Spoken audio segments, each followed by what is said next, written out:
ہم نے کبھی بھی صنعت کو فروغ نہیں دیا. ہم نے صرف ایک ہی صنعت کی طرف دھیان دیا، وہ تھی ٹیکسٹائل. جتنے بھی ہمارے وسائل تھے اس ملک کے ہم نے اس صنعت کو دے دیے. آج بھی اگر ٹیکسٹائل دیکھا جائے تو پاکستان کا سب سے زیادہ مراد یافتہ سیکٹر ہے. کارکردگی دیکھی جائے تو وہ 0/0 ہے. اگر 19% ان کی کارکردگی مائنس ہے اور تمام وسائل بھی ان کو دیے جا رہے ہیں تو سوچنے کا مقام ہے.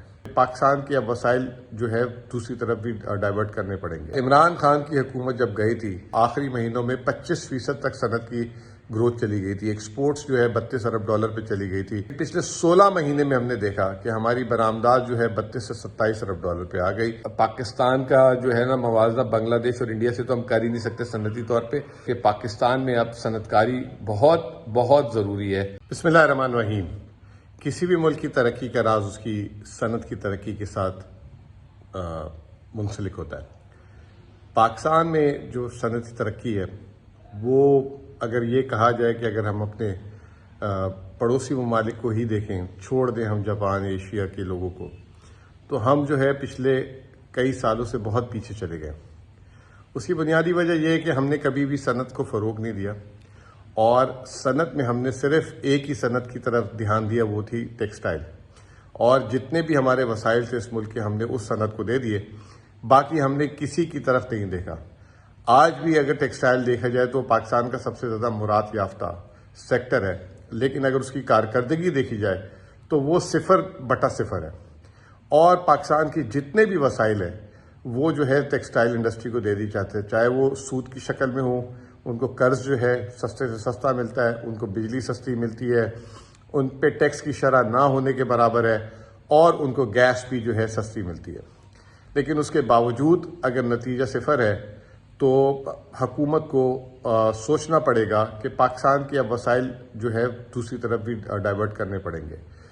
کیونکہ یہ جو ہم ابھی جو ان کو سبسڈیز دیتے ہیں، یہ ہم سبسڈی اصل میں پاکستانیوں کو نہیں دیتے. یہ سبسڈی ہم جو ہے جن ممالک کو یہ ایکسپورٹ کرتے اس ممالک کو انڈائریکٹلی دیتے ہیں. پاکستان کی جو برآمدات ہے 27-28 ارب ڈالر ہے، اس پہ ٹیکسٹائل کی جو ہے 2/3 برآمدات ہے، تقریباً 16 ارب ڈالر. تو آپ سمجھ لیں کہ آپ 16 ارب ڈالر کی سبسڈی جو ہے بیرون ملک کے ممالک کو دیتے ہیں، اور خاص طور پہ وہ یورپین ممالک کو جاتی ہے اور دوسرے ممالک کو بھی جاتی ہے. اسی سلسلے سے جڑا ہے آج پاکستان کا صنعت کا ڈیٹا کل آیا تھا، اور عمران خان کی حکومت جب گئی تھی تو اس سال ہم نے دیکھا تھا آخری مہینوں میں 25% تک صنعت کی گروتھ چلی گئی تھی. ایکسپورٹس جو ہے 32 ارب ڈالر پہ چلی گئی تھی، اور ملک میں جو ہے ہر چیز جو ہے خاص طور پہ صنعتی وہ آسمانوں کو باتیں کر رہی تھی. اس سال صرف آخری سال عمران خان کی حکومت کی 12 ارب ڈالر کی مشینری امپورٹ ہوئی تھی. اس سے اندازہ لگائیں کہ کتنی صنعت وسیع پیمانے میں پھیل رہی تھی. اور پاکستان کی برآمدات 24 ارب ڈالر سے 32 ارب ڈالر پہ چلی گئی. لیکن پچھلے 16 مہینے میں ہم نے دیکھا کہ ہماری برآمدات جو ہے 32 سے 27 ارب ڈالر پہ آ گئی، اور صنعتی پہیہ منفی رہا پچھلے سال. اور یہ سلسلہ ابھی بھی کچھ بہتر نہیں ہوا. جولائی اور اگست کے 2 ماہ کے نمبر آ چکے ہیں. اس حساب سے ویسے تو دیکھا جائے تو جولائی کے مقابلے میں اگست میں 8% صنعتی پیداوار بڑھی ہے، لیکن اگر وہ پچھلے سال کے مقابلے میں دیکھا جائے تو وہ صرف 2.5% بڑھی ہے.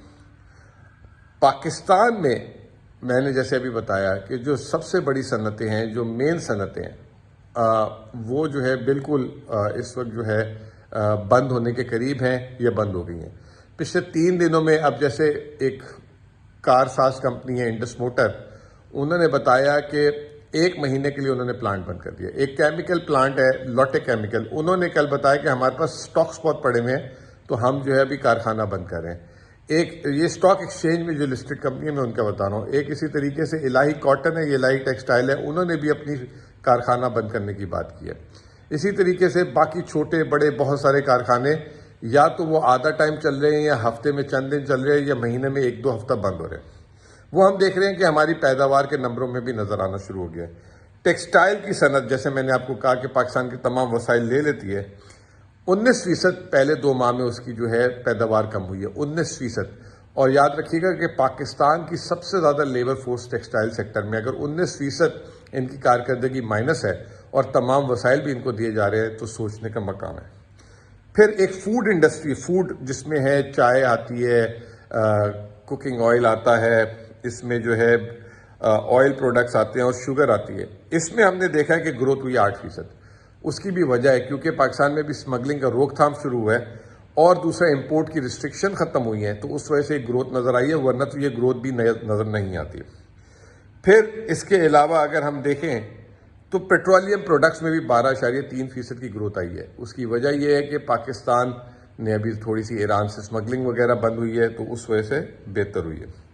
جہاں پہ گراوٹ آئی ہے، آٹو موبائل سیکٹر 54% گر گئی، ٹوبیکو سیکٹر 21% گر گیا، الیکٹریکل اکوپمنٹس 20% کے قریب گر گئی. پھر اس کے علاوہ پیپر اینڈ بورڈ ایک ایسی چیز ہے کہ آپ جو بھی کوئی چیز صنعت میں تیار کریں گے اس کے لیے پیپر اور بورڈ چاہیے ہوتا ہے پیکنگ کرنے کے لیے، وہ منفی 7.8% ہے. یہ بہت بڑا انڈیکیٹر ہوتا ہے کہ آپ کی صنعت کس طرف جا رہی ہے. فرنیچر -63%. جہاں پہ گروتھ نظر آئی تھوڑی سی وہ پیٹرولیم میں 12.3%، کیمیکلز میں 2% اور فارما میں 48%. فارما میں 48% اتنی نظر آئی کہ وہاں پہ بھی LCs کا مسئلہ تھا اور بہت ساری کمپنیاں جو ہیں وہ انہوں نے بند کر دیا تھا بنانا. بہرحال اب کہنے کا مطلب یہ ہے کہ اگر آپ کی جو ہے شرح نمو گروتھ نہیں بڑھے گی تو آپ آگے کیسے نکلیں گے. اس سال حکومت کا دعویٰ ہے کہ 3.5% شرح نمو ہونی چاہیے. IMF ورلڈ بینک وغیرہ 2-2.5% کی بات کر رہے ہیں، اسٹیٹ بینک بھی 2% کی بات کر رہا ہے. پاکستان میں اس وقت بجلی مہنگے ترین نرخ میں ہے، شرح سود جو ہے تاریخ کے بلند ترین اس پہ ہے، اور ابھی آنے والے دنوں میں گیس کی قیمتیں بھی بڑھیں گی. سوال یہ کہ گیس کی قیمتیں بڑھنی چاہیے، بالکل بڑھنی چاہیے. سوال یہ کہ بجلی کی قیمتیں اتنی زیادہ ہونی چاہیے، بالکل نہیں ہونی چاہیے. سوال یہ کہ شرح سود 22% ہونا چاہیے، بالکل غلط ہے، ناجائز ہے. سب سے زیادہ حکومت ہی اس پہ جو ہے قرض ادا کر رہی ہے. تو پاکستان کا جو پالیسی فریم ورک ہے وہ پالیسی امبیلنس بہت بڑا ہے. دوسرا یہ کہ پاکستان میں اگر کاٹن کی کراپ خراب آ جائے یا شوگر کین کی خراب آ جائے تو پاکستان کی انڈسٹریل ایکٹیویٹی بیٹھ جاتی ہے.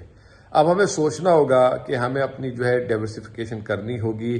صنعت میں بہت ساری جو امپورٹس ہم کرتے ہیں اس کی صنعت کو یہاں پہ لے کر آنا ہوگا اور ہمیں جو ہے پورا ری ماڈل کرنا پڑے گا، ورنہ ہم جو ہے میں تو یہ کہہ رہا ہوں کہ اب پاکستان کا جو ہے نا موازنہ بنگلہ دیش اور انڈیا سے تو ہم کر ہی نہیں سکتے صنعتی طور پہ. اب سری لنکا اور افغانستان ہی رہ گئے. افغانستان میں بھی اب جو ہے چین بہت بڑی سرمایہ کاری کرنے جا رہا ہے. اب ہمارے پرائم منسٹر چائنا گئے ہوئے ہیں.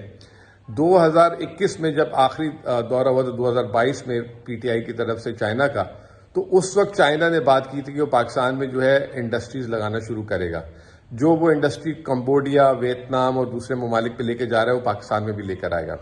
اب ضرورت آ گئی ہے کہ ہم چائنا سے اس کے بارے میں بات کریں اور چائنا یہاں پہ ہماری صنعت کاری میں مدد کرے، چاہے وہ ٹیکسٹائل ہو، چاہے الیکٹرانکس ہو، چاہے وہ چپس ہو، چاہے وہ موبائل اسمبلنگ ہو، چاہے وہ جو ہے الیکٹرک کارز ہو، چاہے وہ جو ہے کمپیوٹر کی صنعت کاری ہو.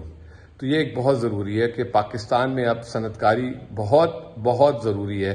ہم جو ہے صرف زراعت، اور زراعت بھی اب ہم اتنی نہیں پیدا کر رہے کہ جتنی ہمارے ملک میں ضرورت ہے، ورنہ ہماری شرح نمو آبادی کے لحاظ سے جو ہے کم ہوتی جائے گی اور غربت بڑھتی رہے گی.